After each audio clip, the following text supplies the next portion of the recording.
Welcome back, ladies and gentlemen. Welcome back, and a very salubrious well being to you folks. I'm your host, Mortanius, and we are back for first time in a long time. Another episode of Ghost Tsushima, PS5. When we last left off, we had, of course, finally managed to make our way to the north. Who will fight? Unfortunately, having to bury our old friend Noble, if you'll give me.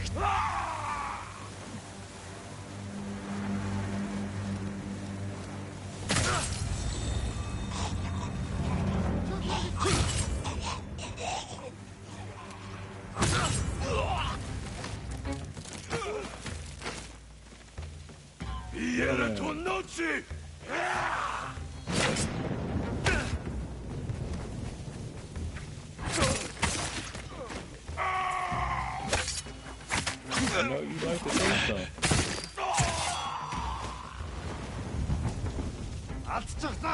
Uh-huh.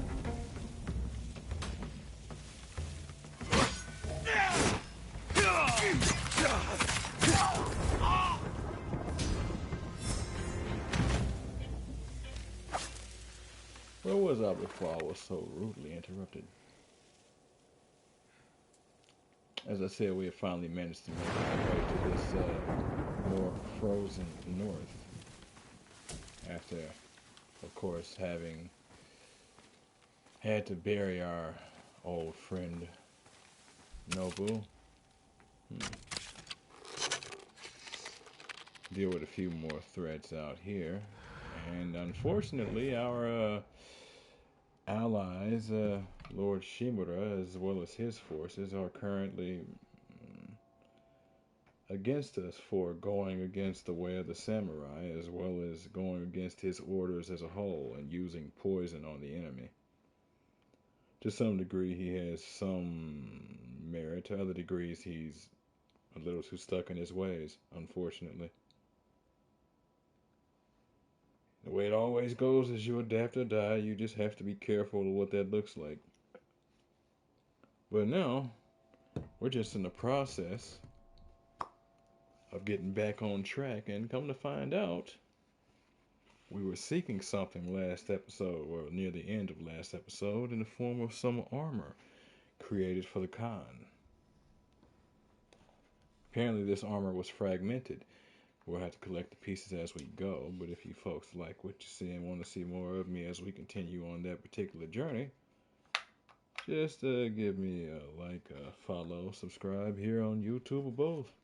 Drop a comment, check out some of the other playlists, share around some of the other playlists, bang the bell. Follow the links to my Twitch to get to my Discord and my YouTube. Follow the links to my YouTube to get to my Twitch and my Discord. And wherever you folks happen to be, have yourselves a good morning, afternoon, evening, or night, and get comfortable. Let's get into this. Time of recording is 12:07 a.m. Tuesday, January 13th, 2025. Oh, that was weird. I set that episode of Hollow Knight to release yesterday, and it only now released. Concerning. Have to figure that one out. Difficulty? Other than that, welcome back to the game. Welcome back to the chat, Azrael. Thanks for stopping through. Hard difficulty. I need to crank this thing over to lethal. At some point. It has been calling my name. I still haven't tried it yet. But I want to see all that blood go everywhere. It's going to be phenomenal. How far into the game? This is Act 3. Oh, it's funny. I'm actually reading these backwards. I mean, of course, I'm actually like taking the suggestion now. As I said, any suggestion y'all bring me, I might not necessarily go with, but bring them. And if they're a good suggestion or anything like that, why wouldn't I go with it? I'm playing these games with y'all, not necessarily for y'all.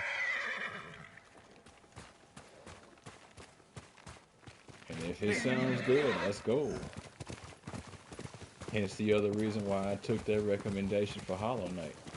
It had my attention in quite a few ways. And I do not regret a second.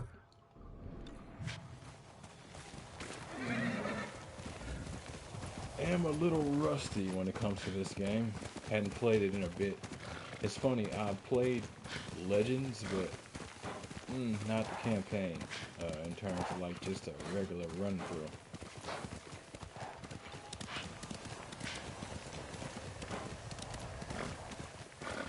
Plus, well, ended up getting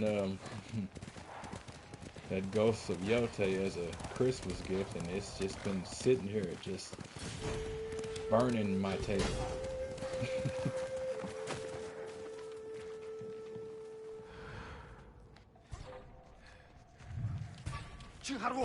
There. Yep, second hardest difficulty.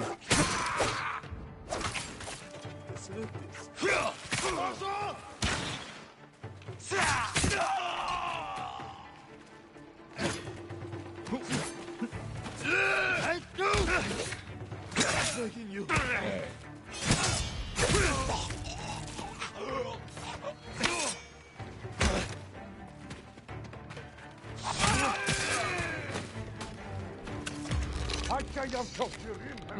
Nah, you ain't worth all that.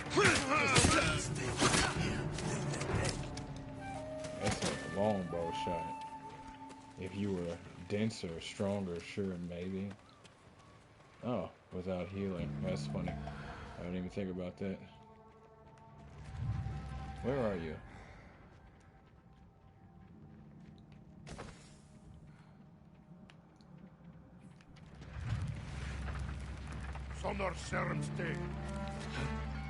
Something like that. Alright.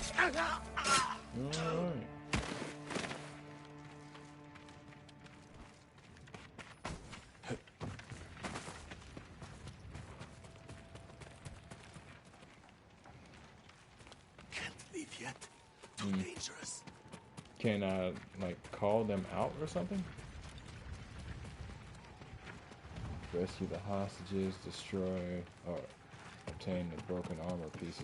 Okay, so they're doing this like that, all armor of Gosaki.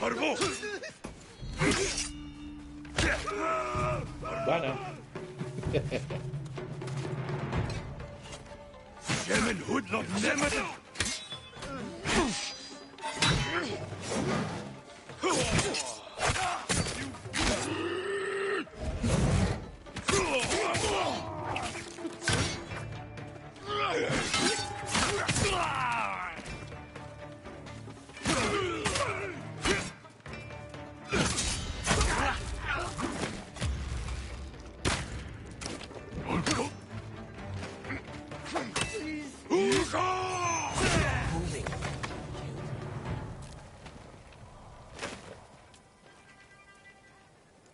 I said rusty, not that rusty.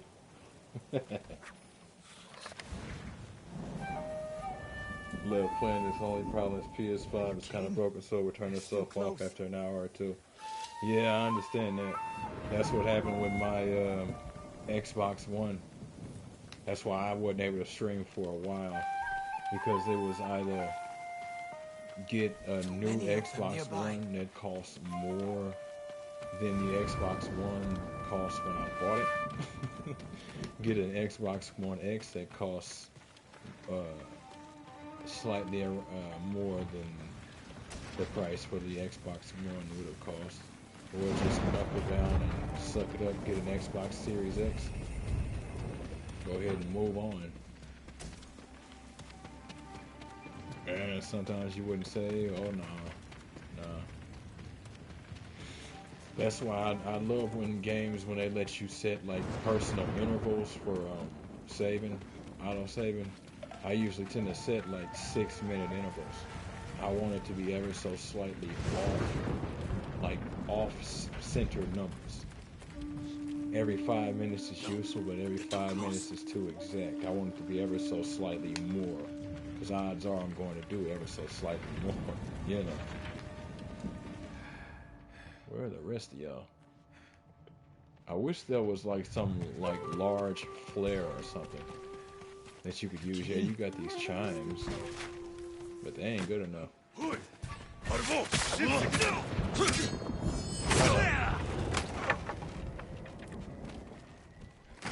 Ho hum.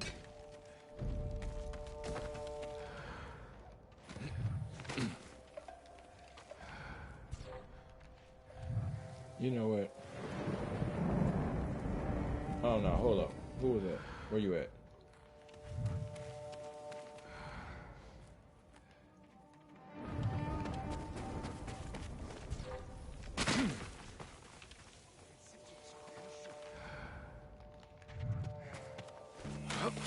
That's what was happening. Somebody's patrolling the spot. Good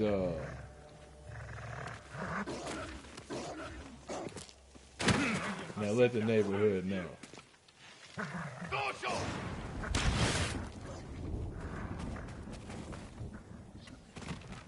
Okay.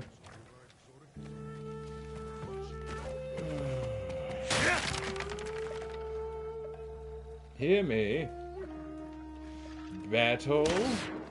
Combat. Death. They call to you. There we go. Good man, good man.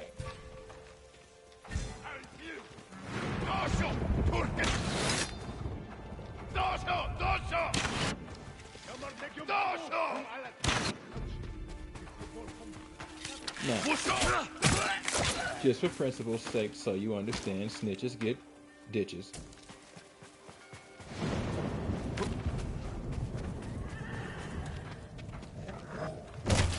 Where are the rest of you?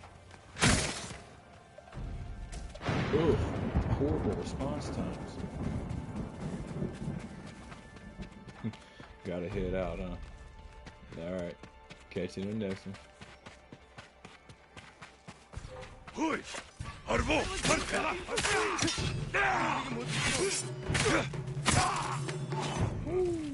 wonder if that made a whale meat is so good.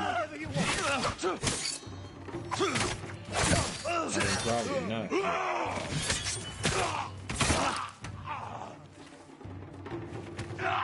There's always one of y'all interrupting me when I'm talking. Who am I locked on to? And what's taking them so long?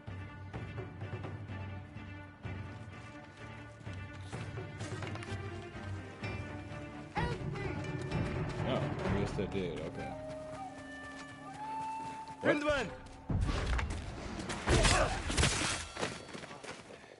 Why were they able to call for help when there's still people?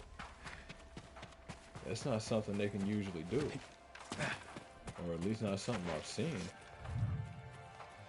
Right, and there's... Hey there.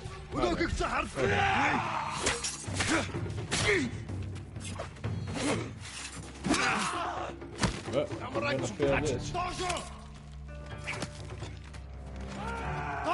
Yep. There it is.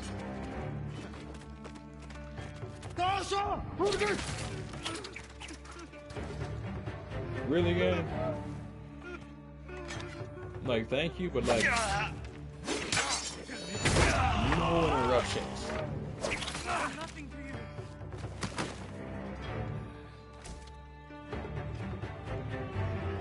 I really don't know how to feel about that.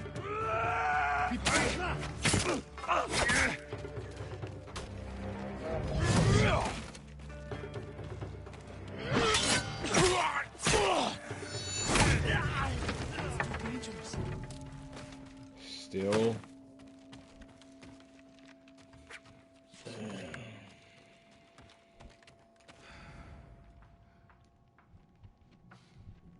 Oh.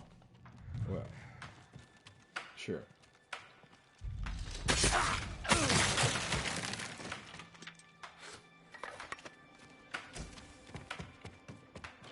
Good Lord, what is taking so long? No, they'll see us.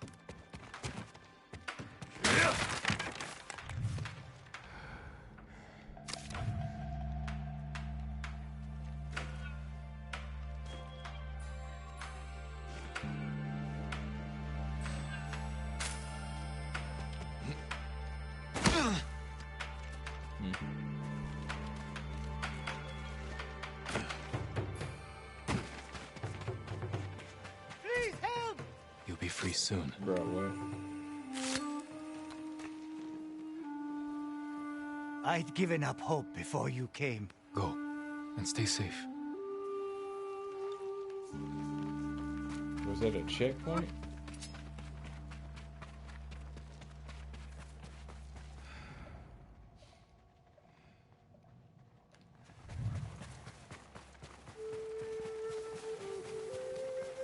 Idiot. Too dangerous. Legium Harcinta, you wait. Yep.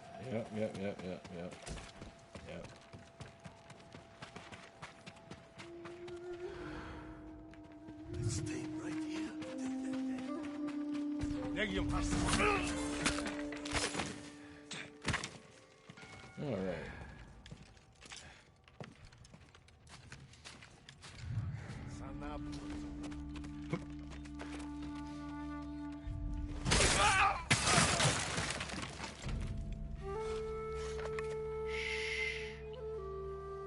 This is a library.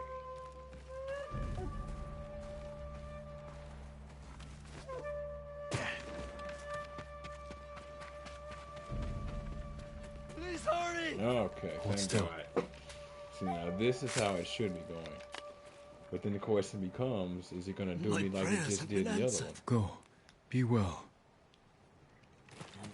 I hate when you have these instances right here where they separate you across such a large area. Came back. Where they separate you over such a large area and there's no real way to draw the attention of the enemies properly. You're going to be all right. You got these wind chimes, sure, but they don't really ring out like you need them to.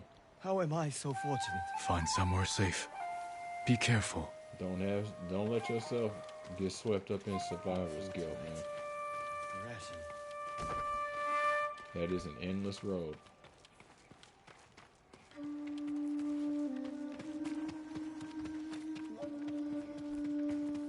Actually, it's not an endless road. It's a road that has one end, and it usually ends up in suicide, and that is horrible. Stay away from that. Yes, it is.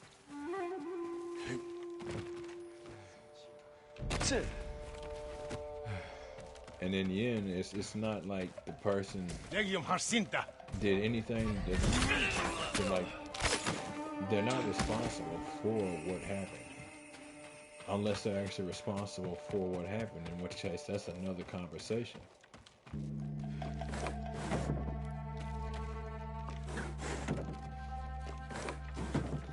I wouldn't say a permanent solution to a temporary problem, but it is a permanent solution. There are some people who, like, I'm not entirely against suicide when it's truly necessary. Like, take for instance somebody who's extremely medically infirmed. Assisted suicide is understandable for somebody whose pain is just too much. There's no treatment, and whatever treatment they can take leaves them constantly high as a kite and incapable of thinking for more than 2 seconds at all. I'd rather they stick it out, but if they want out, I can't blame that, you know.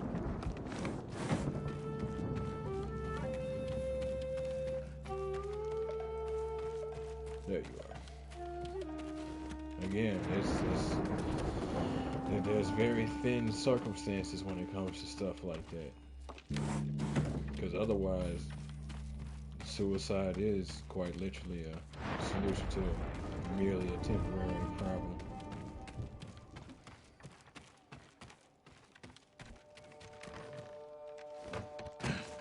Oh, well, look at that. I thought I had found loot or something.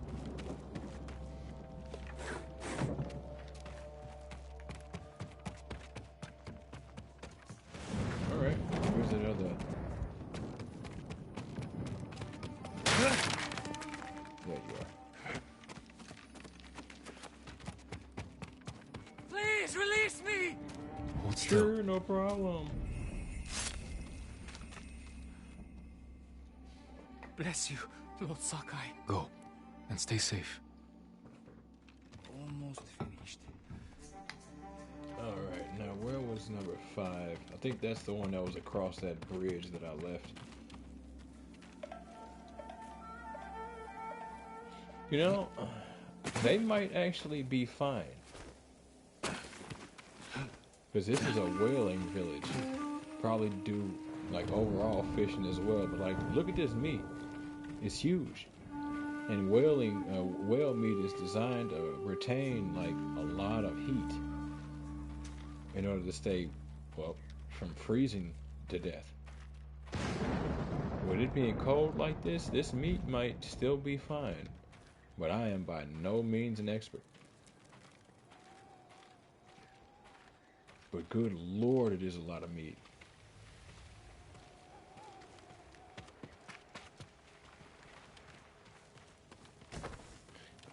But that's the thing about whale meat. It was plentiful in days like this. In Japan, in this case Tsushima, but Japan was, I want to say at this point, they were still a little poorer. And whale was just plentiful. Now, where's this last hostage?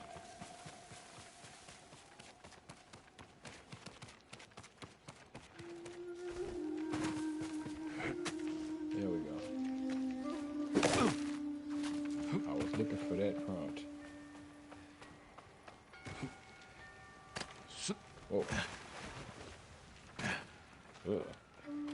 There's just so much meat everywhere, bro. I wouldn't be surprised if they had supplied most of Tsushima.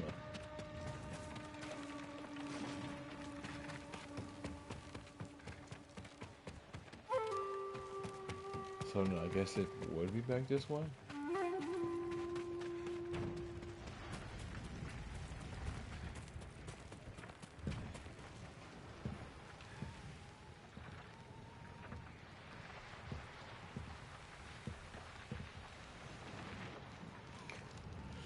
Oh yeah, the level of immersion is going to go up exponentially, especially with a lot more games now, like Mecha Break, where like a lot more games are going to start incorporating AI. Like take Mecha Break for instance, where I want to say most, if not all, of the voices are AI. Or Where Winds Meet, which is it's not AI if memory serves mostly, but the individuals in the game you can befriend and gain like resources, experience, knowledge, sometimes even skills from. You can chat with them to get them on your side, and you're actually chatting with AIs to do it. Like it's going to be crazy. Good, bad, and in between, it is going to be crazy. See, this is irritating because I know I ran across this last one. I know I did. There was one down there. I already got him. One in the building that was behind me. And like counting where they were was pointless.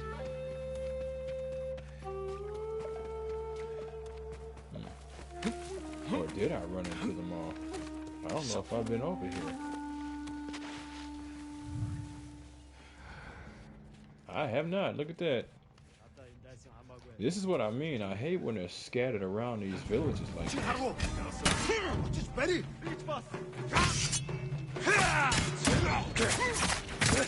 It wouldn't be so bad if the game shows you like where they were. Like relative to your position. They don't even need to give you like exacts, just give me like an arrow on the screen or something.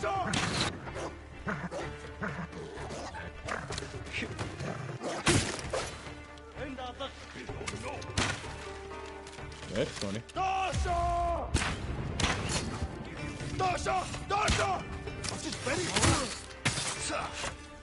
Nope.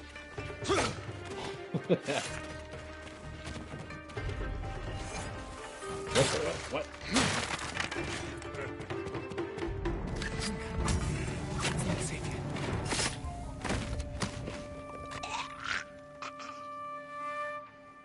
Is it safe now? No, they'll see us.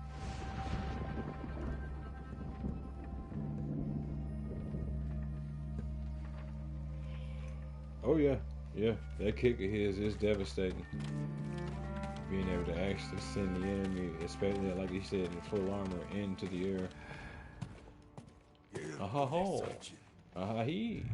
And there you are, waiting on me.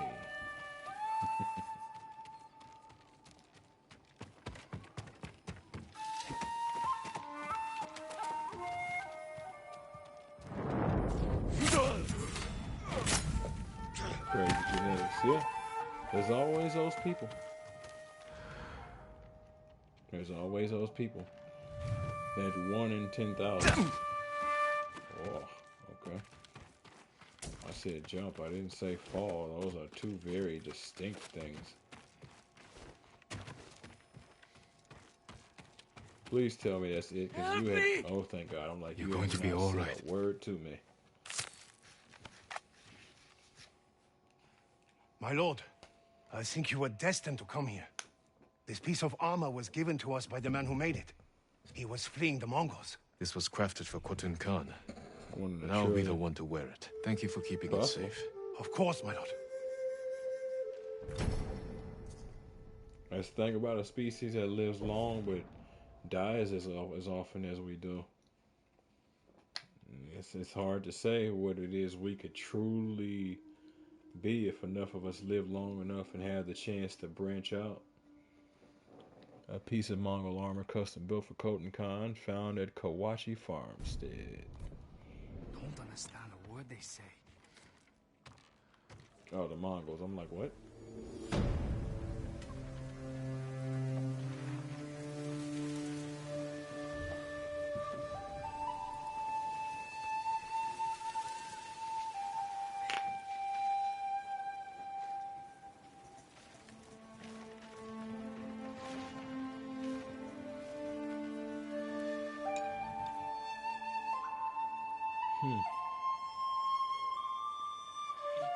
You know, you think they would have incorporated some sort of mechanic for you, like when it comes to sake in this game. Never see him sleep. We see him sleep, but it's usually after one of these fights. He's usually laying on his horse, kind of. And then I have to interrupt him, and then the murder starts all over again.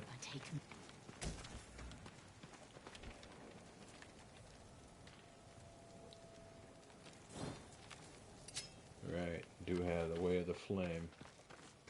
Flame, dear flame.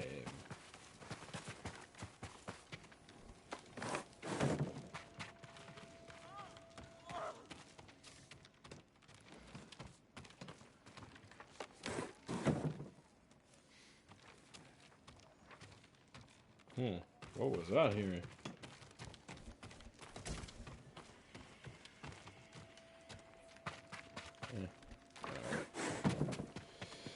See, that's another thing. I wish they made it to where whatever loot you didn't collect was like centrally collected when you finish the mission. It only makes perfect sense, especially if A, you ain't trying to keep running around whatever area you're in, and B, if you did but you missed some stuff.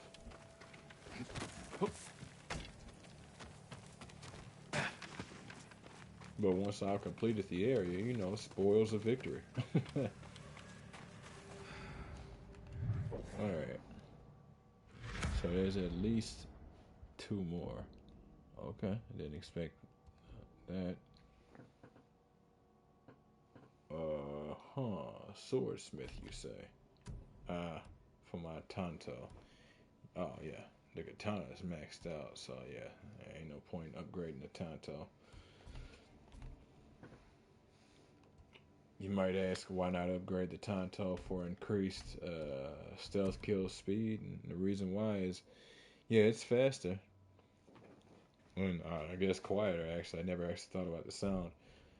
But you lose the visual effect. It's just quick shots and then you drop your target and then you move on. Level 1 is extremely slow, but level 2 is the sweet spot. Fast enough and a nice visual.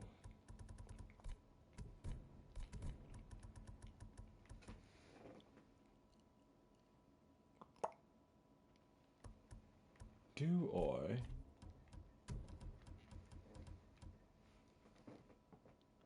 Inari Shrines? More Inari Shrines, okay. Okay.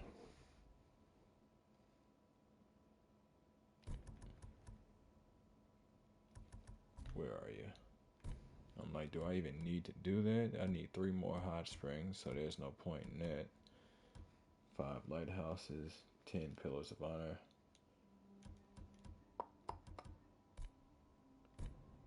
9 more shrines rather. 5 more bamboos. Yeah, I mean, I don't really have anything else to put my points into, other than what was that?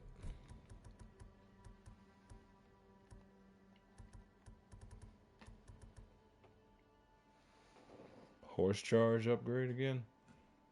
Striking an enemy with a horse charge, the impact is 25% chance to terrify nearby enemies. I'm not often horse charging. But I mean, hey, it is the last combat technique, so. Oh, wait a minute. No, it's not. Yeah, I guess I'll save for that. Flashing aura around assassination targets when their allies will be alerted to their death. I mean. Oh, actually, there's something else. What was that? Oh, healing incense. Smoke bomb fumes restore some of your health. Well, look at that. I've still got things to acquire. Either way. That stealth thing, I'm not really worried about that. That's of no real use to me. I don't really care. Odds are they either will never... perfect. They either will never know that I'm coming, or they will, in which case I've either made a mistake or I'm fine with it, but I don't really need some indication to warn me that they'll see me. Something like that's useful in a game like Spider-Man because of the distance that you're at whenever you do your takedown sometimes, but a game like this, you ain't doing nothing long range other than sniping. And if you're doing that, you're trying to pick your targets to make sure their body doesn't flop somewhere you don't want it to.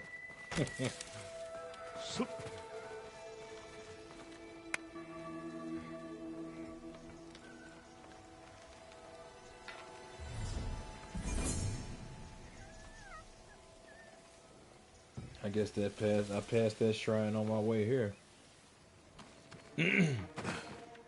Ideal game power system.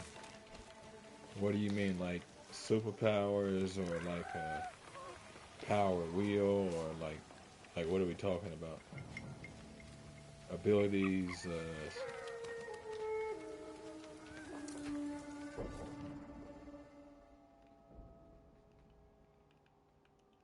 Interesting. I guess that's what that is I'm looking at. Little house on the frozen pier.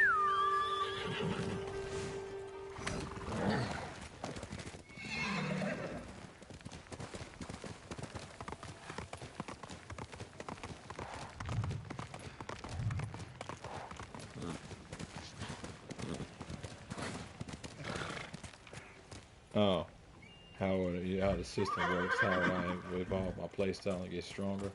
Um, to some degree, it would be like a passive system.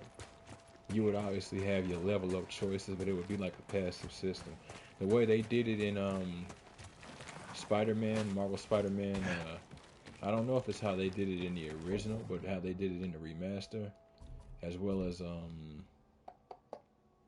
what is it? What was the game? Fallout New Vegas.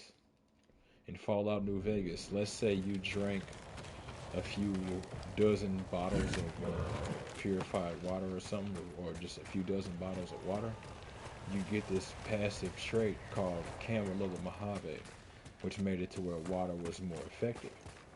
Right? If you took fall damage over time, you would gain an ability eventually, which made it to where you take less fall damage. Like actually doing things would unlock enhancements for you. just playing the game. Now, the way Spider-Man did it was slightly different. You didn't actually like specify the upgrade, right? When you leveled up, you just got something passive. So it actually felt to some degree a little more natural, which I actually did like, with also a little less out of your control.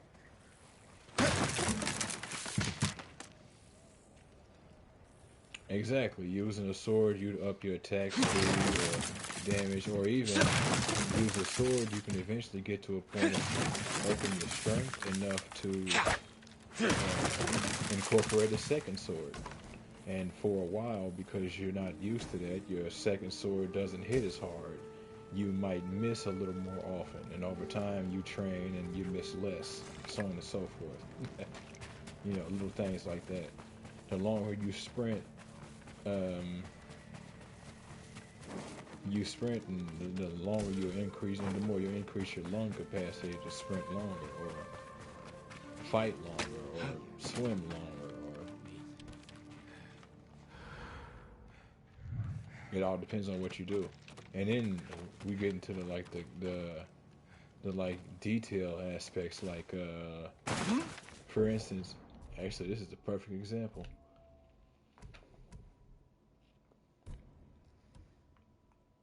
Just picked up some Mongol artifact. I have no idea what it was. I'm assuming it's this chalice, used for anything from mare's milk to bowl. A kind of mead, reportedly. Wait, bowl? Huh. A kind of mead. Interesting. Reportedly, the Mongols are even known to fill a chalice with oil and toss it at unsuspecting enemies before lighting them on fire. Yeah, we saw that at the beginning of the game with Lord Adachi. But like something like this, increasing your lore score, so when you have certain conversations, you may be more privy to, oh well, they tend to do these things and they tend to have these motivations from time to time, or little things like that. They might be prone to looking at how they set their like this right here, like this Mongol plans. Looking at how they set their plans, I may be able to glean weaknesses in each of their bases defenses based on patterns that I'm looking at here, or things like that.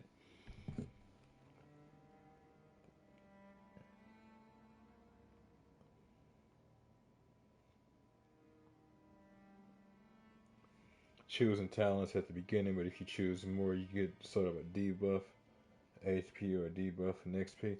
Yeah, I like stuff like that. That's why I liked Dragon Age Inquisition. They had this system called the trial system. It's the only way I play it now, and basically you'd activate these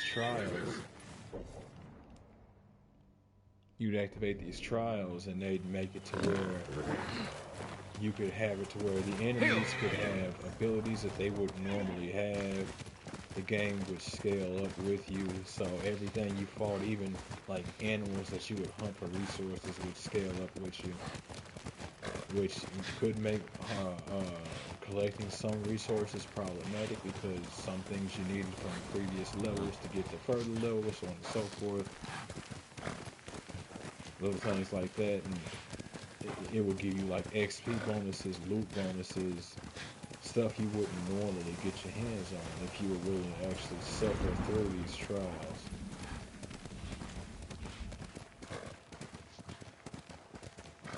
More talents you get would depend on the number of talents the debuff is. That makes sense too, yeah.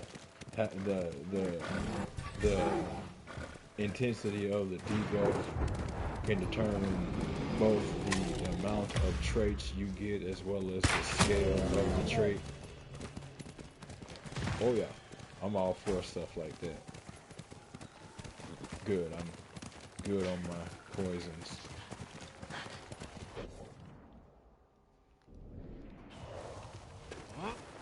Okay, hold up. Okay, so I have to have a target to hit triangle and hop off.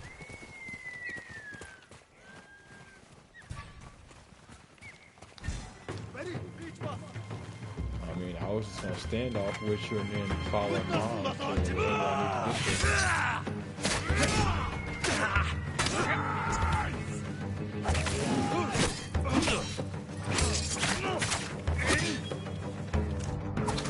doing a reference. Alright. Gentlemen.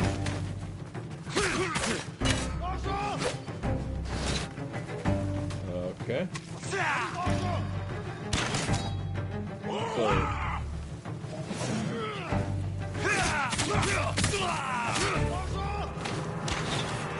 So question there, guy, you just gonna let him shoot at you like that? Apparently.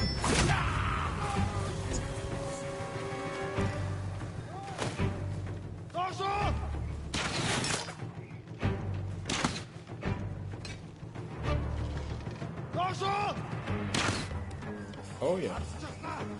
The better the trait, the worse the debuff, and vice versa. That's the only way a system like that could work without it being overpowered.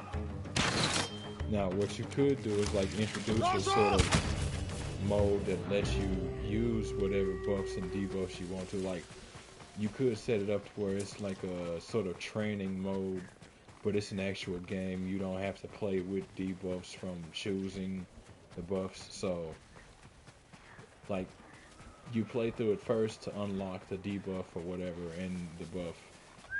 And then you can play through it again with those without having to suffer or anything like that. Oh, no. I know what you mean. It actually scales with it. I'm saying you could also introduce the ability to play a mode where you don't get debuffs, you only get buffs, or you don't get buffs, you only get debuffs. Those crazy no-hit runs, drunk runs, speed runs all over the place, so that'd be something to see. That's interesting. It just sort of called my name.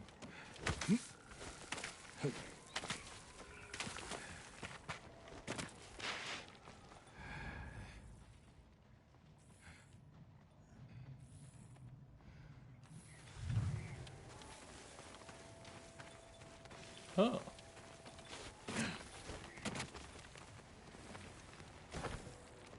One of those banners.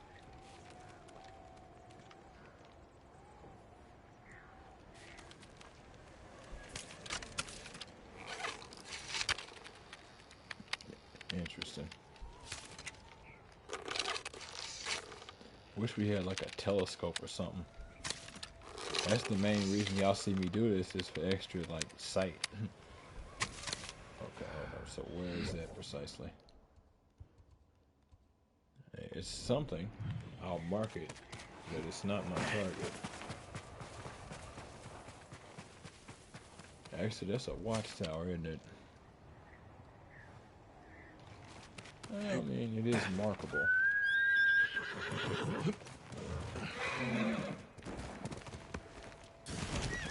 There we go.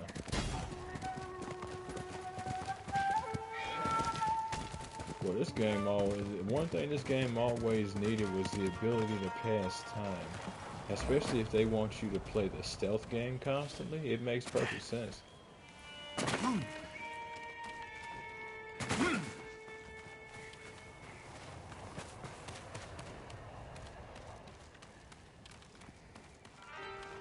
Class system.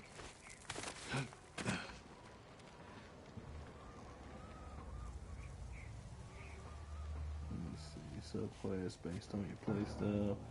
Subclass with flourish. Dual wield katanas at the samurai. Can you dual wield for long enough? Oh, okay. Yeah. They actually move more elegant and whatnot based on the actual. Oh yeah. Incorporate that kind of natural movement in as well. Funnily enough, that was one of the reasons why I always liked old school games, Star Wars Knights of the Old Republic 2, the Sith Lords. As you level up, your actual lightsaber combat, the way your character would do it would visually change from like basic movements to like sort of crazy movements to more subtle movements to signify more elegant skill and technique. It's too bad you don't see that in more games.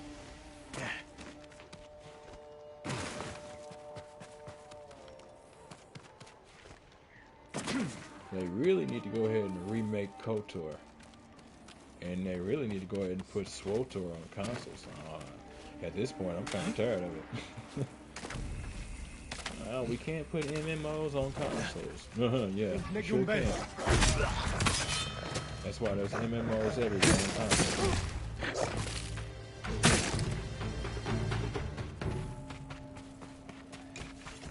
That's why I grew up playing EverQuest 2 on the PS2.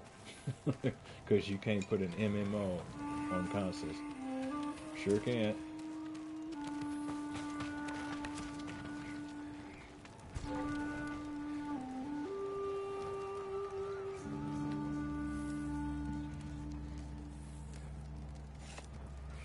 Oh, don't get me started on karma systems. I always love karma systems.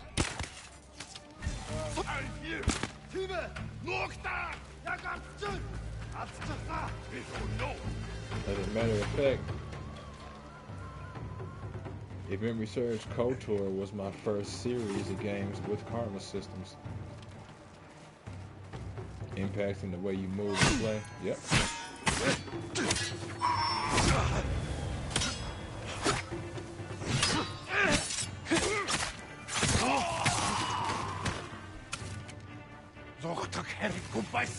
Uh-huh. Counter argument?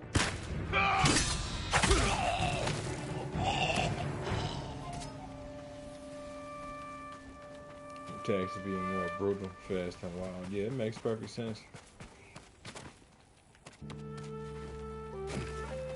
Could even make it to where you sort of, let's say, start out on more of a dark path. So your attacks are brutal, more like at first, and then over time you shift sides, and then you're on the good side, quote unquote. So now your attacks aren't as brutal, but you still have brutality to your technique.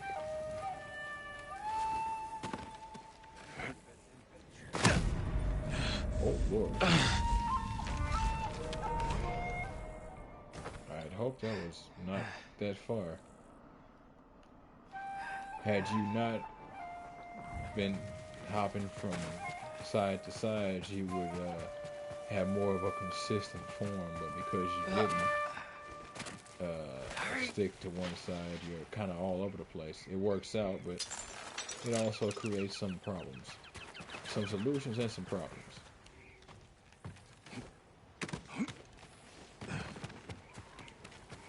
And the solutions will be based on the style and class and all of that you choose.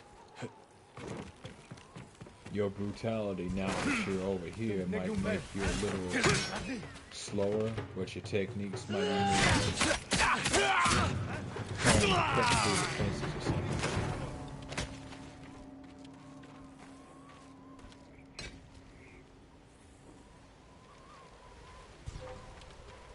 I mean, there's actually multiple classes.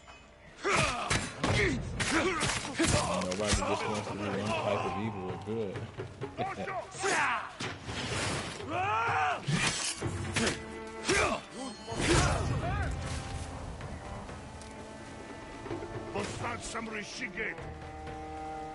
No idea what you just said, but sure.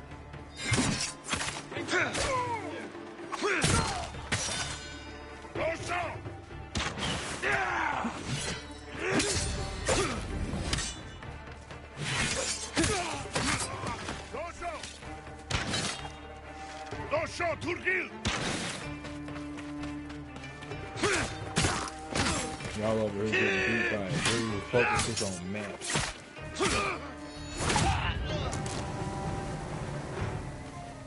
I'm not even wearing armor that gives me increases in stats. I'm just wearing armor that gives me the ability to see more on my map. All the increases in stats is from my charms and weapons and, well, I mean, let's just face it. You deal with a demon. You're mistaken.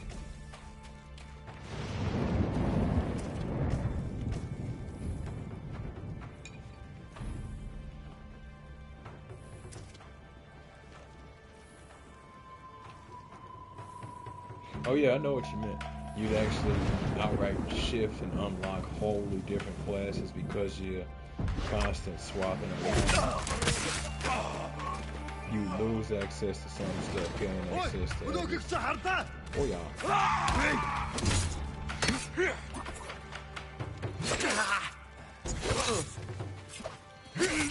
Okay.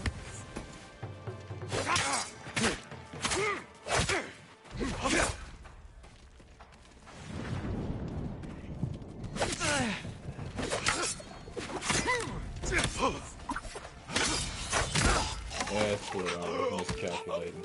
Yeah, it's been a bit. Yeah, that's one of the reasons why I liked Baldur's Gate 1 and 2.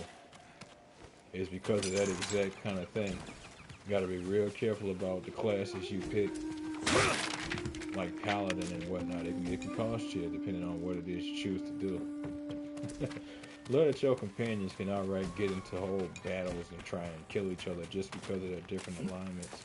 But I mean, honestly, in terms of real life, it makes perfect sense. So why wouldn't it? You think people would have enough sense to focus on the same enemy, but a lot of the times people focus on fights they think they can win. And if they think that their enemy is right here, right next to them, where they have a better chance, yeah, they'll go there.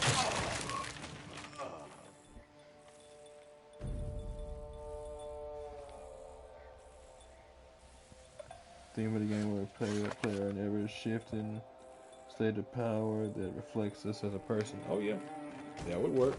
That would very well work.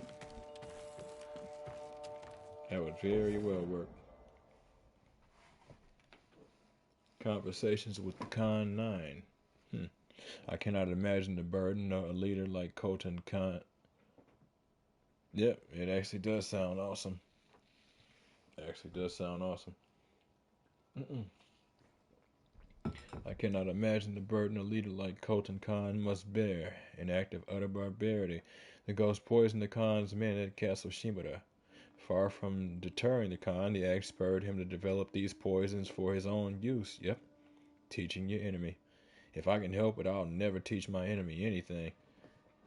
It's not exactly something he could avoid. And that was honestly it was the best worst choice he had, unfortunately. It's just one of those things. No real choice. The axe spurred him to develop these poisons for his own use. He tells me this is one of the secrets of his empire's success. Probably have to wait 10 years for something close like that. Yeah, well, to some degree we would, but a large part of it, there are more than enough people with more than enough skill. The problem is there's always some new something coming out. So by the time people have had a few months to get to know a system, Unreal Engine 38 has come out of some shit. It just keeps piling on. Unity 45 has been released. Yeah, and nobody gets the chance to just stick around and learn what it is they've actually got. They have to shelve it and move on. So then they learn half of what was in that program, move on to a new program, and then they have to learn half of what's in that program, which would have been the lessons that they learned had they finished the initial program. And they just go on hodgepodge and constantly picking up pieces. It's not a matter of like their fault so much as just what they're constantly getting like shoveled with. And in the end, we end up with games where some of the stuff is phenomenal, but the rest of it makes no sense. Why do the graphics look like this here, but the faces look like that there? And it's like, man, it's too many people trying to understand too many systems that they're getting thrown at them. Not to mention the instances where it's like, okay, we've spent 2 years putting this game together. Here comes this new engine. Now it's time to put this whole game in this new engine, and then hope to God we can do it before they come out with another engine.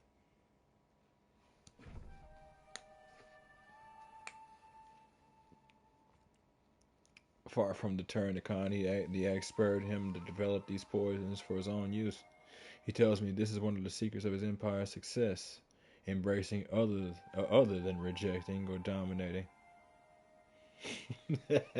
Lost the conversation, my fault. That's all right. I was just saying, that's it. That's why we have so many games and whatnot. That's it, where all of it's just messy, is because too many advances in tech and not enough time for the people to actually get the chance to learn them.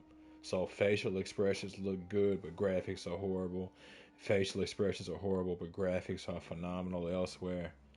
And we never can really understand why it takes place. And it's honestly just because people are swamped.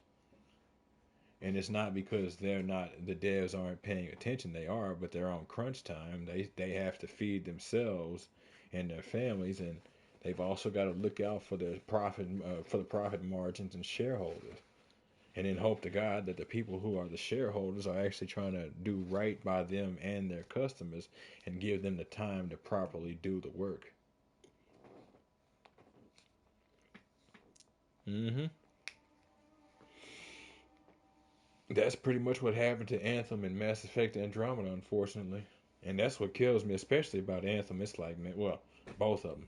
Because they both literally suffered from the same issue from the same side. Mass Effect Andromeda was being put together, and then they took people from Andromeda to Anthem. And it's like, Jesus. The second I heard that they did that back then, I'm like, man, both of these games are going to suffer. And in the end, both games are good, but they're not what they should be. Anthem, I mean, if memory serves, they should be taking its servers off in a few weeks, if not a few days. Unfortunately, could have got Anthem 2.0, but we didn't. Mass Effect Andromeda, we did at least get a finished game, but there was a lot that they didn't add, a lot that they needed to handle, a few glitches that they let take too long to either be handled or that they just left overall. Not to mention that they just decided to shelve it. Luckily, they're going back to Mass Effect, and apparently, I've been hearing that they seem to be planning to incorporate something about Andromeda, so it is going to continue. Luckily, and I'm here for it. I mean, honestly, I had fun with the game. It's one of those when you crank a game up to a higher difficulties, you tend to learn what the game was actually meant to do, and it tends to be amazing a lot of the times. He tells me that this is one of the secrets of his. But I do get that I do think gaming as a whole is starting to heal, especially with most games released this year that were good, cheap, clearly tell the developers loving doing it. Oh yeah, yeah, yeah. Now you're starting to see these companies actually starting to give their devs more time because they're starting to lose out on this whole just throw stuff at the wall and see what sticks. Throw stuff at the wall and see what sticks is useful sometimes, not in most endeavors and not most of the time. And this has never been one of those endeavors. Gaming is a very niche kind of thing. Even as advanced and as common as it is, it's still more niche than anything. As such, niche people are going to expect you to treat them niche, not spoiled. Just respect their time, respect their money as you expect them to fund your lifestyle, kind of thing.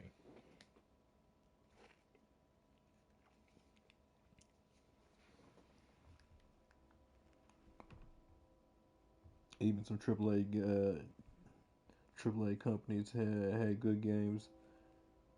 Oh yeah, Battlefield 6. Oh yeah. And back in the day, it was one of those things where when you heard the name of a company, you could legitimately trust it. You didn't really have to think twice. And if it did come with glitches, it came with glitches. But I mean, that was just life. Nothing's perfect. Some stuff comes with issues, but you weren't overly worried about it. Yeah, exactly. Now you have to. And it most of that wasn't from the devs. Most of that was from the people with the purse strings. Can't trust the big names anymore. Yeah, no, not anymore. Not anymore.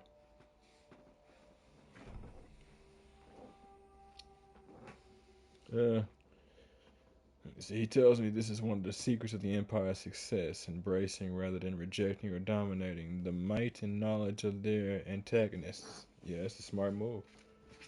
Learn from your enemies. Then yesterday I saw what he had done to the people of Keen. I don't know that I'll ever recover from that sight. I don't know what I think of coaching. Perhaps great men share all the aspects of their lessons, but more great wisdom, but even greater cruelty. Now indie developers are taking the void. AAA studios left with their drop in quality. Oh yeah, because see that's the thing about it. When you're the champion, all you have is to lose. But when you're not the champion, all you have is to win. You already know what losing looks like. You're already losing to some extent. So it's either you win or you fall to the wayside. The champion, though, the only place they have to go is down. They're kind of in a comfortable, position. It doesn't mean they're gonna get fat and bloated and useless or anything like that, but they're in a position to do so. Right? Not because they desire to, but because the higher up you go, it's just the natural order of things. The higher up you go, the fewer opportunities there are for something to knock you off your square. No, competition is bad for the consumer. And competition is good for the consumer. Yep, exactly. Now, certain kinds of competition matters, but yep, incentivizes them to be better. Yeah, certain kinds of competition. But yeah, there should always be some form of competition.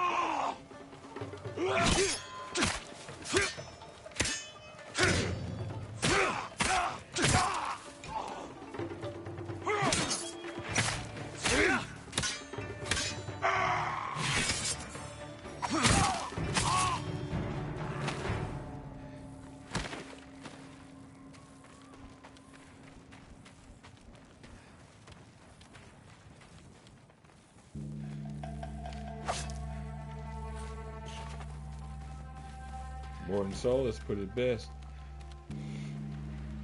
Culture allows us to find something to overcome and then gives us a reason to go for it. Other than the result of what it actually gives us, it's character building. Right? Can't catch a fish, so you invent a spear. Can't carry a heavy load over large distances, so you invent the wheel and the cart. You stagnate if you don't have some kind of competition. Gunpowder. Lady that got shot by ICE recently. I had heard about it. I hadn't actually looked into it. I don't know if ICE was trigger happy or if she sparked something. I have no idea. That's one of those things. It's like on the one hand you have people who are trained professionals, right? So you don't just snap, but on the other hand, you're a person, you're human. You don't know what somebody is or ain't dealing with. You don't know if they're justified. Because, like I said, I have no idea in terms of what's going on, other than the fact that a woman got shot by ICE.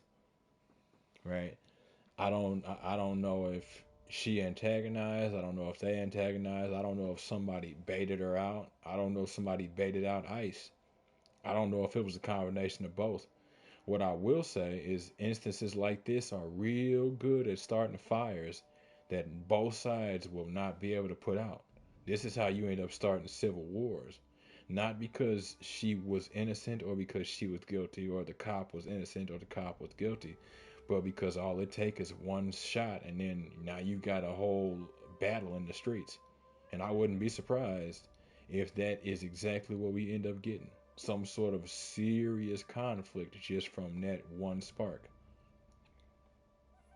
And quite a few individuals would love for something like that to happen, if for nothing else than to shake up the status quo. But then the question becomes, what are they trying to shake it up into? Apparently, she didn't do anything, and multiple experts in the field said I should not have done anything. It's hard to say. I mean, it's quite possible she might be innocent. She may well be innocent. She may well be guilty. There may well be guilt on neither side, and like it could just as easily been somebody heard some random sound, and that sound gave them reason to think their life was in danger or they were under attack and open fire. Stuff like that happens. It's unfortunate. But I mean, you can have two people and everything's fine, but then somebody hears a firecracker, and it's not like they don't know firecrackers. They're just waiting for whatever, and then something just pops off out of nowhere, and then instinct becomes reflex, and reflex becomes a death. Tons of proof of in the videos, and lady didn't do anything. I mean, if there's proof and she didn't do anything, and there's proof and she didn't do anything, then the question becomes: did the cop overextend? Was the cop pushed? Was the cop ordered? Is this somebody playing a game? Right? Is it something like this? Power is always involved. The question is can we trust that power? And it's honestly hard to say. And then the other question is if we can trust that power, how far is that power willing to go? Is it willing to shoot innocent people to get what it wants? If that woman was innocent, is it willing to shoot innocent people to get what it wants? Is it willing to use bait, however it has to, and whatever that bait looks like? And then if it is, can it truly be trusted? A whole bunch of other conversations and a whole bunch of other questions follow. Gunpowder. Derived from Chinese firearms and gunpowder weapons, Mongol cannons and bombs are a core component of the arsenal. Can't trust ICE, man. Well, that's the thing about organizations and power. When you give people the ability to take from you, it doesn't necessarily mean that they're the enemy, but the ability to take from you does put them and you in very uncomfortable positions. Because if you give them the ability to take from you, then you give them the ability to take from you even when you don't want them to take from you, even when you feel justified. So you quote unquote trust them to be more justified than you do, than you are, rather, in keeping your stuff. Or in this instance, in not having to deal with problems that come with ICE. Can we trust the organization? Does the organization need to be cleaned? Does the organization need to be reformed, or does it need to simply be stopped? Hard to say, right? There's always going to be a need for a group like ICE, but then the question becomes, what does that group look like? What do we need to do in order to make sure that group doesn't become a problem? And have they become a problem? And then if they have become a problem, is that because they are a problem? Is that because power like this naturally becomes a problem? Or is it because the people themselves have become a problem and all that's left to pick from is problems, or excuse me, problematic people? Problematic people end up in this organization and create problems, kind of thing. I think it's the problems with ICE and way it's been handled, sheer scale at which they're doing it. Yeah, I mean, hard to say. Especially the deportation of innocent people. Now that kind of thing has always kind of got me. Do you get rid of? Are you willing to let innocent ones take the hit to deal with the guilty ones? Right? And you have to use that argument when it comes to any other conversation. Are you willing to deal with a few false accusations of men and women in order to catch the bad men and women on occasion? Right? It kind of goes into that whole, are you willing to let 1,000 criminals go to make sure that you never arrest an innocent person? Sometimes you might have to tighten your belt and be a little uncomfortable. Most of the time, though, you should honestly just try and stick with that rule. It's uncomfortable, and a lot of the times you may well create far more problems than you solve. And to some degree, I'm going to keep it real, to some degree, it requires you to be naive. You're going to have to be naive because you're going to have to accept the fact that there's a lot that's going to slip through and a lot that's going to slip by you. Because everybody's got a sob story. There's an old school quote I grew up on. Every excuses are like assholes. Everybody's got them and they all stink. Pure and simple. Everybody's got a sob story. A third of them are true. Now the question becomes, even if that third are true, do you listen to it or do you tell them to keep it moving? Because as much as it might be true, can you afford to for this to be a charity? Can you afford to get rid of whatever you have? Can you afford to share? Can you afford to help? Can you afford not to? Even. Boy, the nuance of life.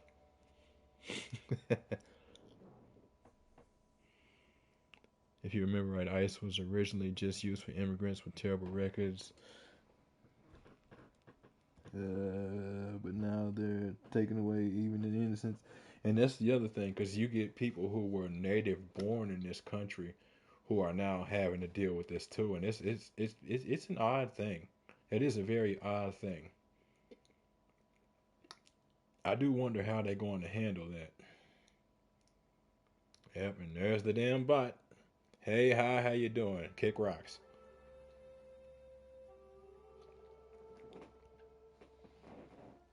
An illustration of gunpowder warfare in action, the Mongol invasion of Japan showcases many well-documented examples of explosive bombs.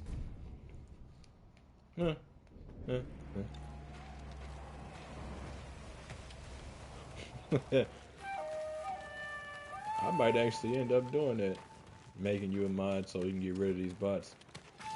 I legitimately might do that. Not even joking either.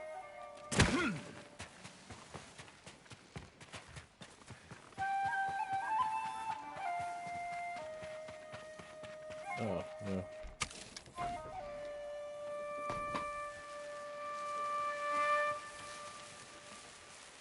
Do I have sticky bombs?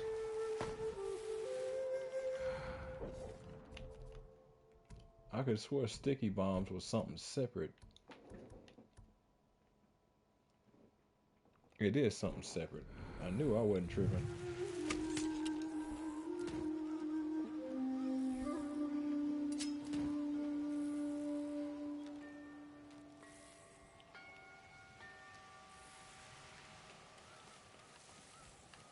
Qualified used to be a mod guy before, but the guy doesn't stream anymore. That's too bad.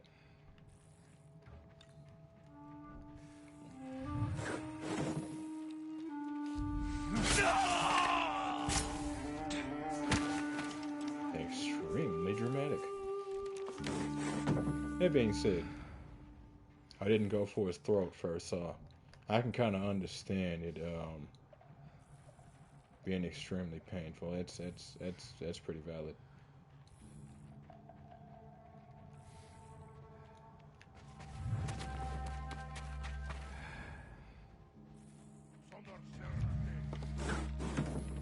Oh, that was what was that? Yeah,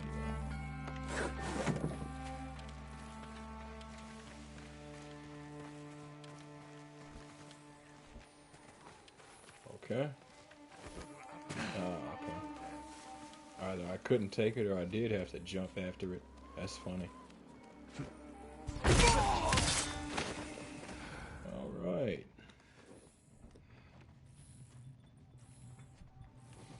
Yeah, good conversation, man. Catch you in the next one. Thanks for stopping through.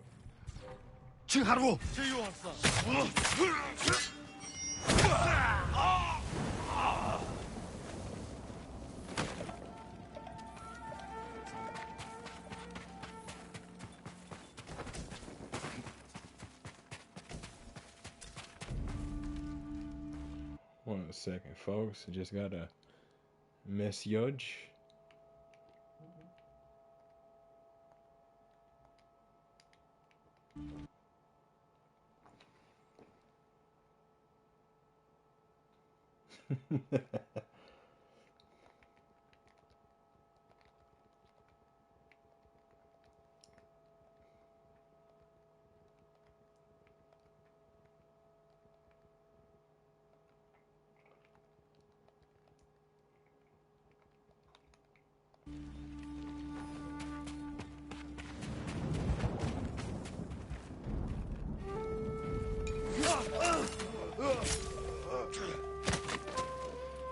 Got a cousin who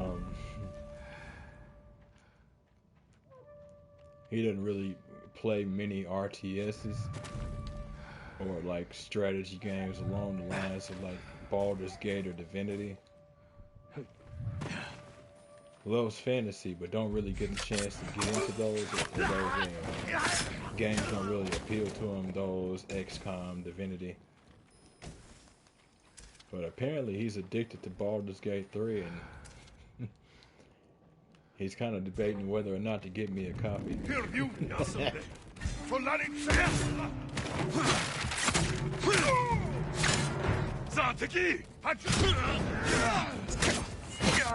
Whoa. Hey, there you go. There's your sticky bomb kill. He wants me to play it with him. The more I hear about it, the more it's harder to stay away. But I'm also on the stream at first.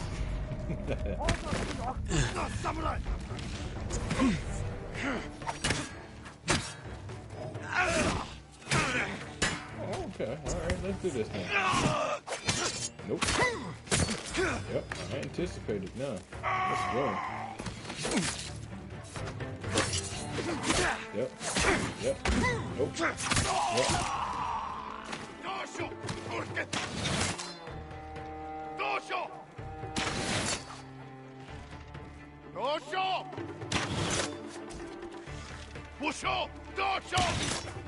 Now I'm gonna walk you to death.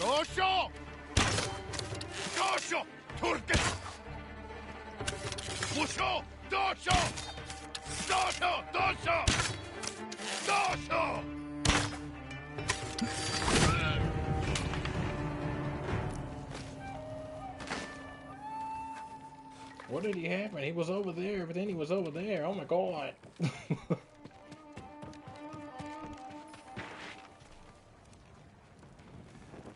There you are. Hmm? Oh, okay. We're just at the cache now. Cool.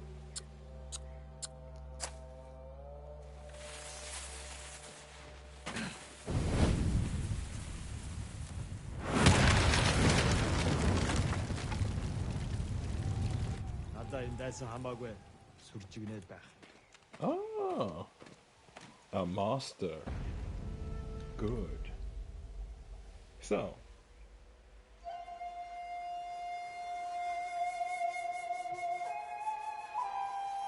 you've had your people make my bed. My room is clean. It's prepped. Trust me, you ain't going back. I've dealt with this before.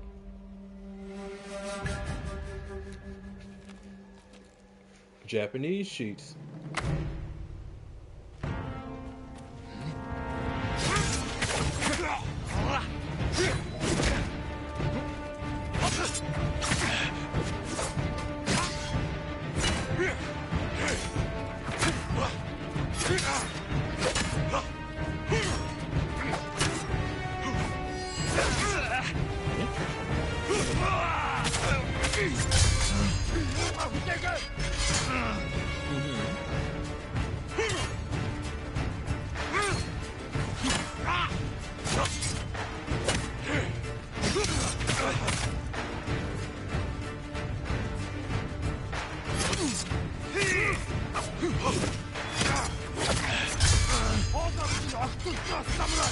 Yeah, I figured.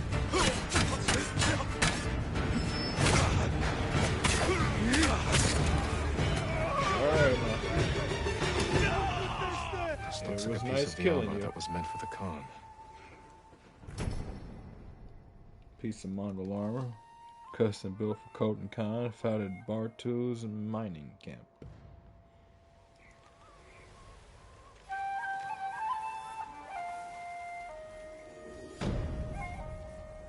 Bartu. Barada. Nikto.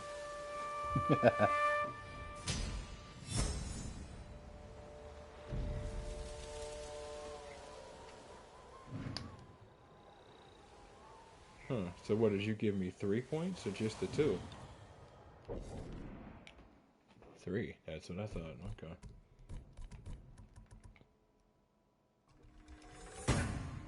Go ahead and Give myself some of that healing smoke. I guess this time I'll have to make it a point to inhale. Terrifying horse charge. So all that's left now is killer instinct. At least from the combat side. That shows you need to sleep more.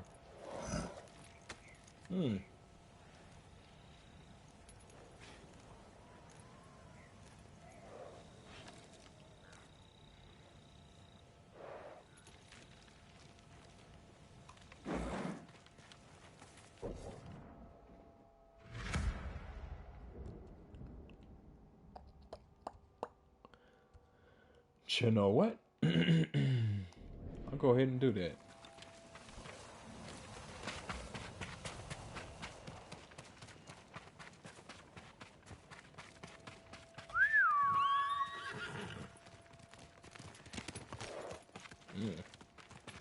Hold up. Oh.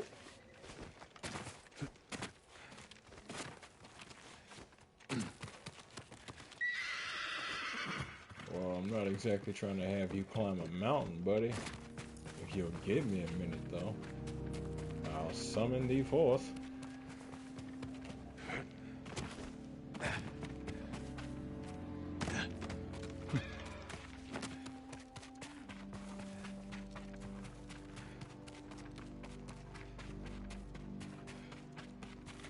Huh. Weird. Okay. Or, I guess not okay.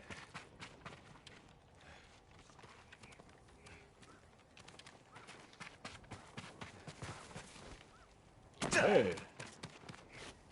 I didn't say go anywhere, Jen. Jesus Christ.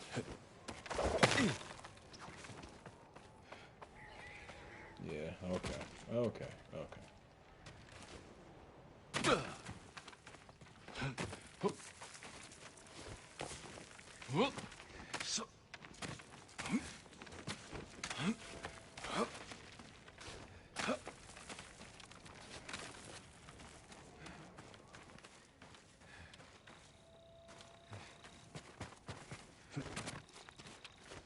Other one looks like it'll get me there. This looks like it'll get me there faster, but that one more of a direct route. I ain't worried about it. Still solves the problem, especially when you consider the fact that all I'm just gonna do is summon my horse. It's probably like the difference between 30 seconds.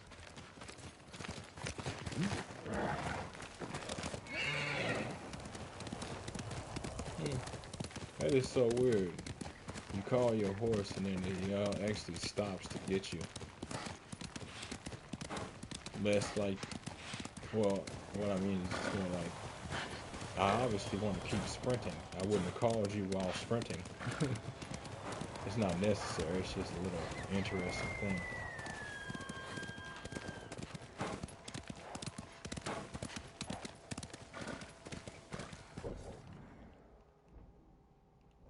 Alright. I wonder if there's something like this outfit in Ghost of Yote. Something to help clear the map faster.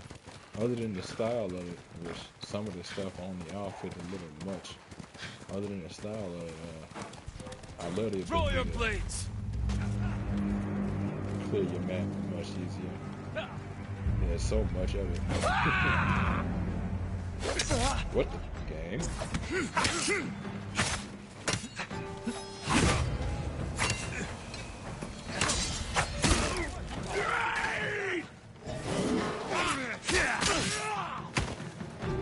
Alright, sure.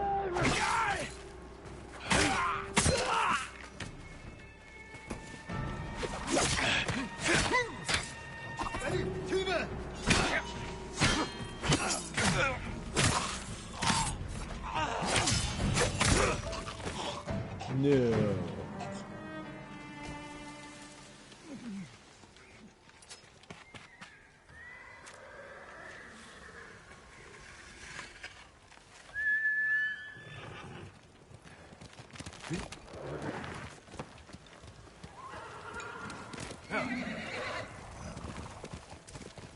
Alright. 560 meters up.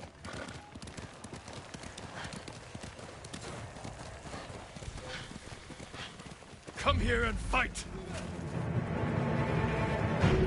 Let's see whatever the heck Samurai Aga Katsuch! what's the game?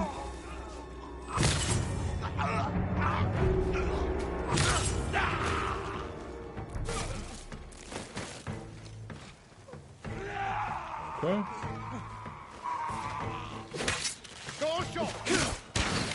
Aha.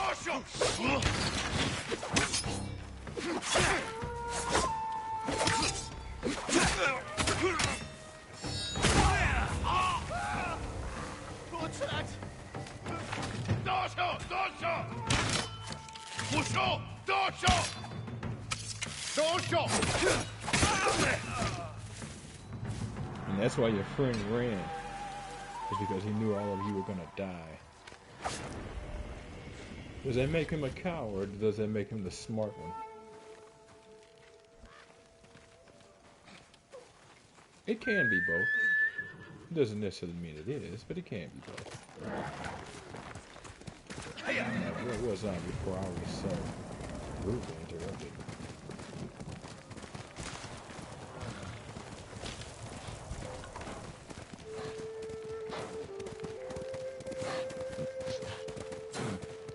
I wonder if there's any more crafting or like leveling up your gear in the next one.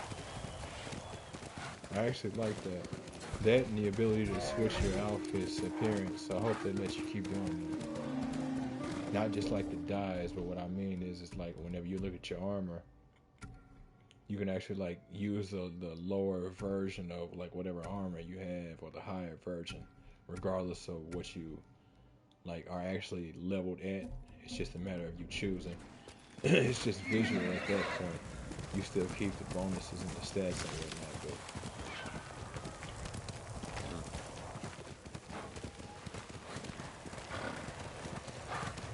wow. This is an area and a half. Where am I? What am I brewery?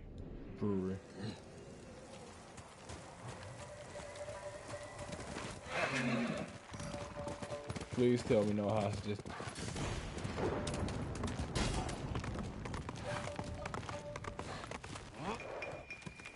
I want to kill him. And I want him to die. And I want it to be noisy. And the reason why I want these things is so it's easier to get them all together.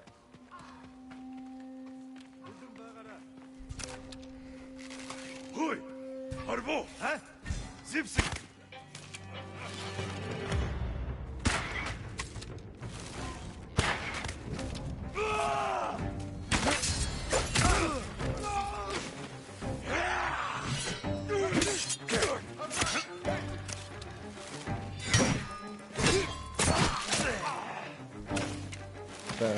Fair.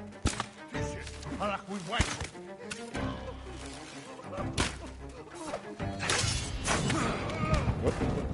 Okay.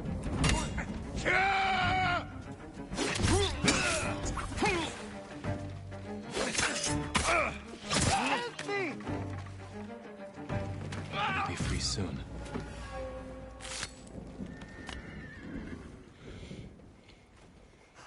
Free at last! You're safe now. Used to hate me. Now.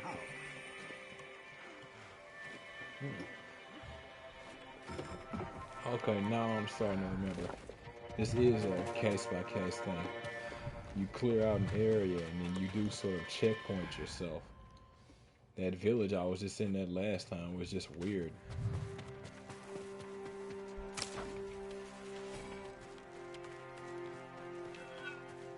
Hear you, huh? Hear you, huh? Hey there, buddy. For not in sight! Tina!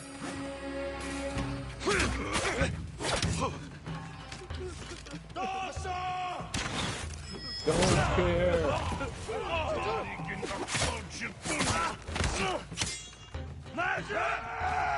Yeah.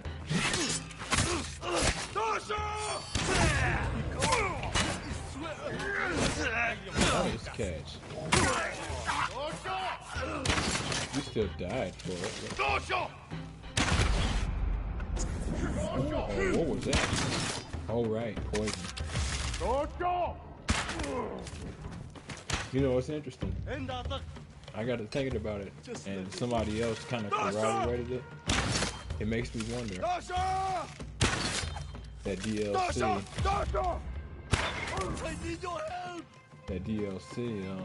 Hold still. Efi Island, you end up dealing with poison, but that's the only time you The do best up day of my life, until my lord. Go. Act Be 3. well. So it makes me wonder if you were supposed to come to Act 3 and then do Iki Island, because of how dangerous a lot of the stuff on Iki Island was as well. Now, I don't know. It is possible that it was still the proper order, and I kind of feel like it was. There are people who are like, you know, he mentions Lord Shimura, him and Lord Shimura having defeated Koten Khan, and it's like, it makes sense he would bluff. But at the same time,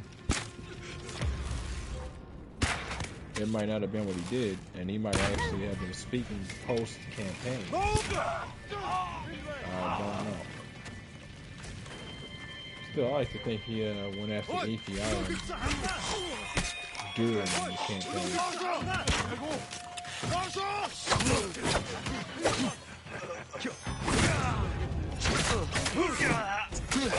What the? That's right.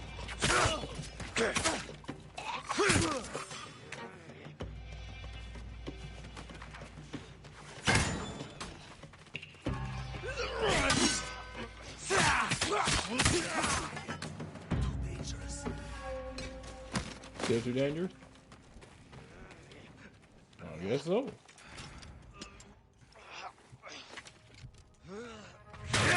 Hey there. Hi there.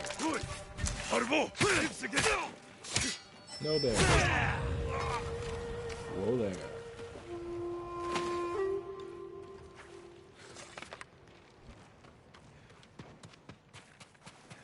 Help me! Yeah, I figured. You'll be free soon.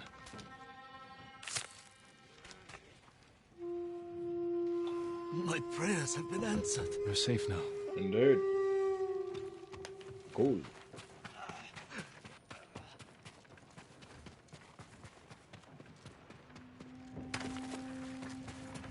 No, it's funny. There are other people, like particularly the cousin I spoke about earlier. He thinks I side with the Mongols, and it's like, no, I don't side with the Mongols at all. They all get exactly what they deserve. It's just a lot of what's done in this story is not really measuring what you do. And I get it, it's a desperate situation. You need to deal with these Mongols. We just need to make sure we're careful not to become the next set of Mongols. That's my whole issue. Right? From time to time, you need some poison. From time to old philosophy I picked up from Dragon Age Origins. Yeah, Dragon Age Origins. There's a character, an elf, you come across called Zevran. He's an assassin. His exact words, some people just need assassinating. I mean, honestly.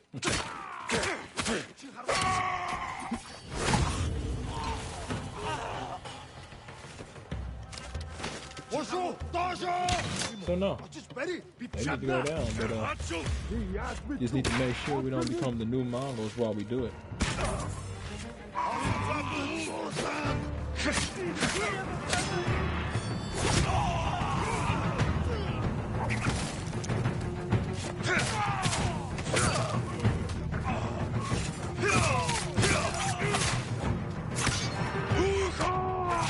No, you don't.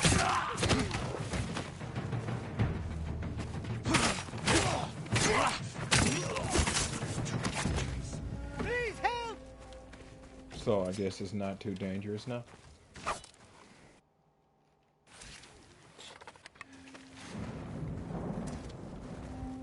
You're going to be all right. these Mongols can kick rocks at high speed. Thank you for saving us, my lord. We were given this piece of armor and asked to protect it. But I think it's much safer in your care. You're right. This was I meant for was Khotun Khan. Gonna I say. had no idea. Thanks to you, no Mongol will ever wear it. That's every piece of the Mongol armor. I should return to the apprentice. Yeah, let's do that. Do that. But first,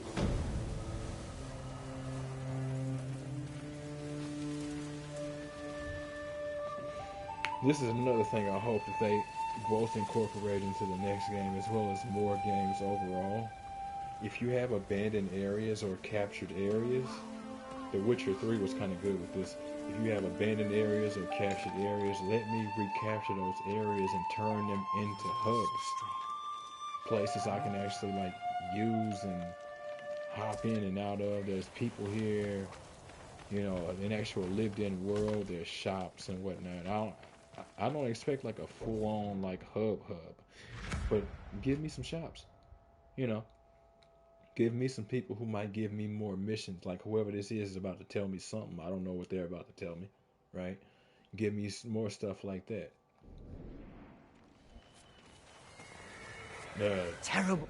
The occasional vanity shop, or I don't know where's what was that? Gozen, I think his name is the dude, the storyteller dude. You know, have him in some of these villages. Things are happening along the roads in Sago, my lord. The Mongols are skilled in using terror to control people. This was more than that. I saw them hang a man from the trees while his father watched. I still hear his father's screams. I'll find them before they harm any others. Code. My brother should have listened. See, you could say like what crime was potentially committed, but we're talking about these Mongols and they're invading. Never should have gotten on that bridge the Mongols destroyed. Okay. So now we have this Izumi Village. Is Izumi Village locked behind Mongols?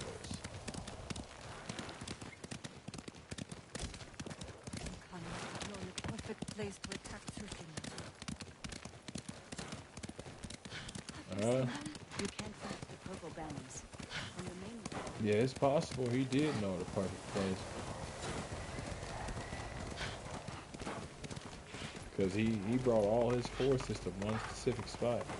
But again, their empire makes it a point to learn from their enemies. So, I can very easily see that being the case. They incorporate what they deal with. Is they're smart with that. I'll honestly give it to them. Weirdly enough, I don't think most militaries are willing to do something like that. And I get that they don't want to confuse their doctrine, they don't want to confuse their people. But if they have a better, not necessarily outcome, because you really want to be careful with the outcomes, but if some of the results, I guess you could say the results, outcomes, same thing. But some of the results are more effective, you may need to adopt, and, you know, see what a few new strategies can actually bring you and your fighting force, what effectiveness you can grant to yourself.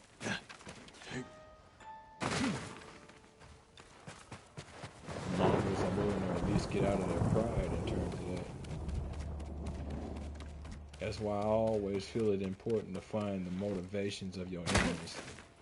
You learn the motivations of your enemies, you'll learn how willing they are to, yep, there it is. That answered my question. You'll learn how willing they are to stop fighting versus keep fighting.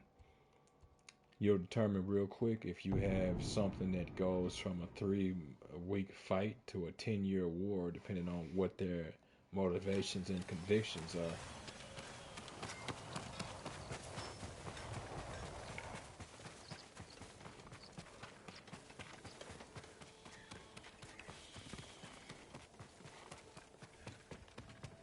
Interestingly enough, if memory serves, records actually state that it was storms that ended up effectively defeating the Mongol Empire over here in Tsushima, as well as stopping them from getting to Japan as a whole.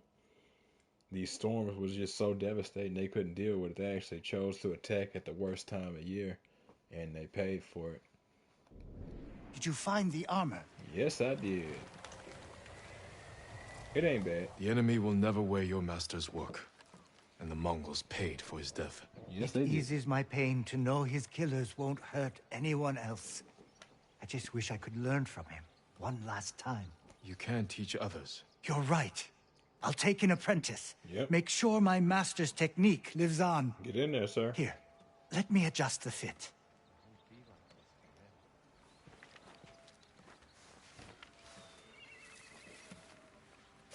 Say hello to my new armor. My Khan armor.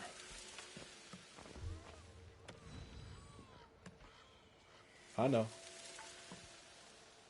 I look phenomenal. Mongol commander's armor. Armor specially designed to be worn by Khotan Khan. Major increase in health, reduce all damage by a major amount, and disguises you while out of combat, massively reducing Mongol detection speed. Now, if memory serves, wearing this armor makes it to where I can, I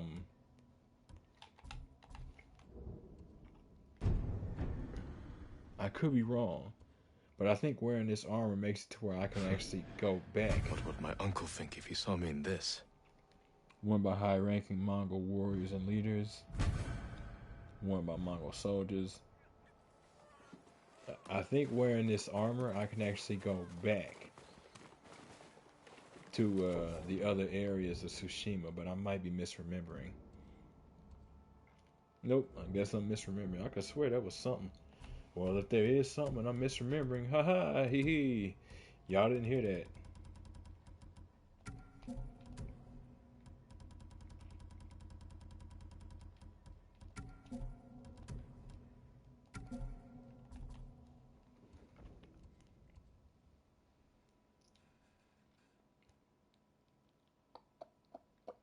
What's that trapper talking about? The trapper. The Buddha brings the poor and Allow me to keep your katana light and sharp. I would, but you're only focused on my Tonto, and I need you to leave it alone. It's important to me. I work metals, woods, and cloth. And Cindy, I had not been here to upgrade Just for my you. Way of the Flame capacitor. There shall not be problems of those kinds. Goodbye. Come Like, back if you It's need got me it. wondering what resources are gonna be like in Ghost of Yote. Seen like snippets of like shorts to combat when they were It would be ruined. previewing the game and like Would you like before to it see released what I and have? whatnot. I've been trying to stay away from it as much as possible because I actually want to get into it, and when I you get can into bring it, I more, want it's to get yours. into it hard.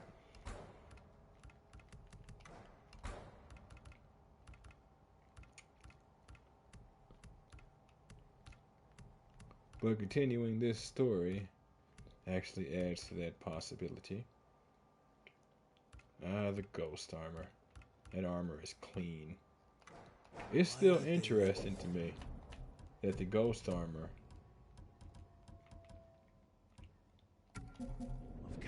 setting aside the headband They only need the point. is literally the multiplayer assassin's armor. Ghost of Legends, Ghost of Tsushima Legends assassin's So armor. that's why they're in Kamiyagata. We don't care about the rest. More trouble than it's worth. When I first Have the Shogun and the Emperor. They'll get everything else. Unless the ghost stops them. We were so kind. thought they were done initially. When I initially got into Ghost of Tsushima, it was one of the games I had been focused on because it was something I've been paying attention to ever since I heard it was coming out on PS4 way back in the day. So when I finally got my PS5, it was one of the very first games I jumped straight toward.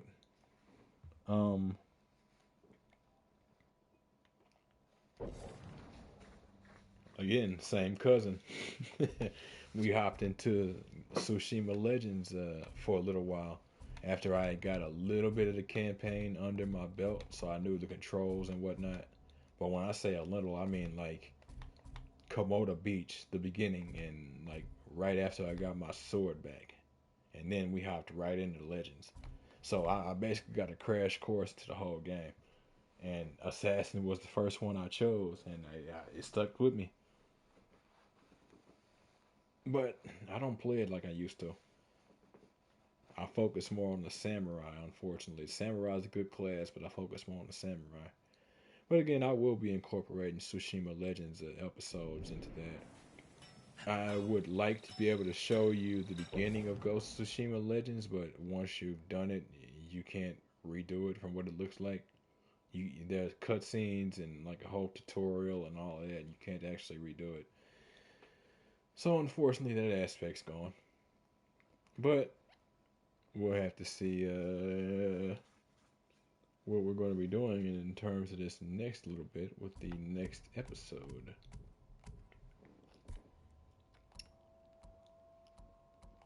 Oh wait, some of these I can't actually go back to because they're from the original area. Wolves at the gates. That's what we'll be going for when we come back for the next episode of Ghost of Tsushima, folks. But that right there is going to be the end of episode 36 of Ghost of Tsushima Director's Cut on the PS5. If you folks like what you see and want to see more of me, just give me a like, a follow, subscribe here on YouTube or both. Drop a comment, check out some of the other playlists, share around some of the other playlists, bang the bell. Follow the links to my Discord to get to my Twitch and my YouTube. Follow the links to my YouTube to get to my Twitch and my Discord, wherever you folks happen to be. Have yourselves a good morning, afternoon, evening, or night. And God bless you. Catch you in the next one.